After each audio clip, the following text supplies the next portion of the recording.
Vamos fazer uma viagem no tempo até ao ano 325. Vamos falar de um evento que pode parecer só uma discussão teológica antiga, daquelas bem complicadas, mas que na verdade ajudou a definir as regras do mundo que conhecemos hoje. Falamos, claro, do Concílio de Niceia.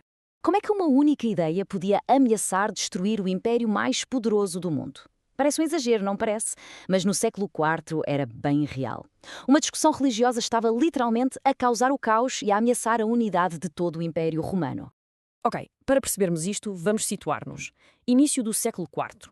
O Império Romano é gigante. A sério, estende-se por vários continentes, tem dezenas e dezenas de culturas diferentes. Governar uma coisa destas era, como podem imaginar, um desafio monumental. Bem, e é aqui que a história começa a ficar interessante. O imperador Constantino teve uma ideia.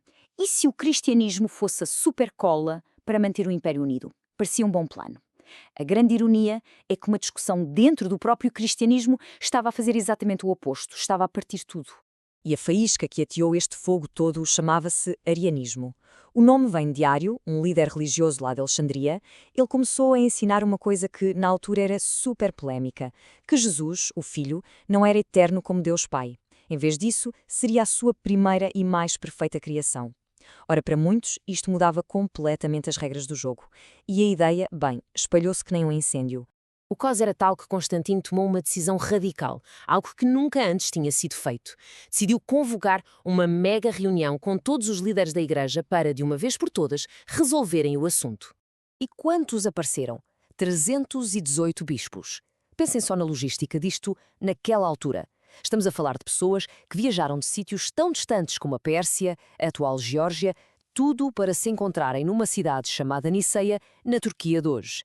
E atenção, isto não era uma reunião qualquer. Foi o próprio imperador Constantino que pagou tudo. As viagens, a estadia, tudo. Mas o mais incrível, e talvez o mais irónico, é que muitos destes bispos chegaram com cicatrizes bem visíveis. Marcas das perseguições que tinham sofrido pela sua fé. Imaginem, anos antes eram caçados pelo Império e agora eram os convidados de honra do imperador. Pronto, estavam todos reunidos e o debate começou. E não foi uma discussão calma, não. Foi uma autêntica batalha de ideias, uma batalha intelectual e espiritual que ia decidir o futuro da fé. Basicamente, tínhamos duas equipas. De um lado, a de Ário, que dizia que o filho era uma criação do pai com uma natureza diferente. Do outro lado, a equipa de Atanásio, que defendia que o filho era co-eterno, ou seja, sempre existiu, e que tinha exatamente a mesma natureza divina do pai. Eram duas visões, bem, completamente incompatíveis. Não havia meio termo. E por incrível que pareça, todo este debate gigantesco acabou por se focar numa única palavra grega, homoousios. É uma palavra técnica, sim, mas o significado é simples, da mesma substância. Esta palavra era a chave de tudo, porque não deixava qualquer margem para interpretação diário. Era basicamente dizer preto no branco, o pai e o filho partilham exatamente a mesma essência divina. Ponto final. E o resultado da votação foi esmagador. A grande maioria votou contra as ideias de Ário. As consequências foram imediatas. Quem se recusou a concordar e a assinar o documento final foi exilado. E isto é um momento histórico, porque foi a primeira vez que o poder do Estado foi usado para impor uma doutrina religiosa oficial. Mas esperem, a história não acaba aqui. O Concílio de Niceia fez muito mais do que apenas resolver esta disputa. Foi uma oportunidade de ouro para criar um conjunto de regras, um livro de instruções, digamos assim, para toda a Igreja. O primeiro passo, claro, foi pôr a decisão por escrito, num documento oficial que ficou conhecido como o Credo de Niceia. E lá está ela, a palavra-chave, homoousiosios, bem vincada no texto. Gerado, não criado, consubstancial ao Pai. Isto tornou-se a base da fé oficial para os séculos seguintes. Depois passaram a assuntos mais práticos, por exemplo, a data da Páscoa. Antes disto, era uma confusão. Cada comunidade celebrava numa altura diferente. Então, o que é que eles fizeram? Criaram uma regra universal, que aliás ainda é usada hoje em dia para que toda a gente celebrasse na mesma altura. Unidade. Lembram-se? E não ficaram por aí. Criaram também 20 cânones, que são, no fundo, leis para a Igreja. E estas leis organizaram tudo.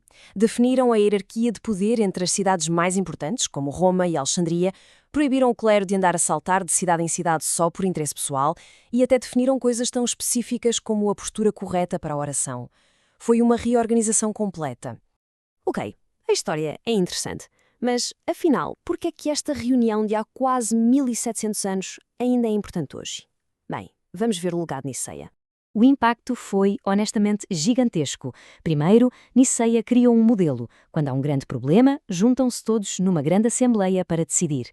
É o modelo que ainda usamos. Depois, marcou o início da poderosa aliança entre o Estado e a Igreja, que moldou a Europa durante séculos. As suas decisões influenciaram leis, cultura, nações inteiras e até provocou um boom na educação, com imensa gente a escrever para defender estas novas ideias.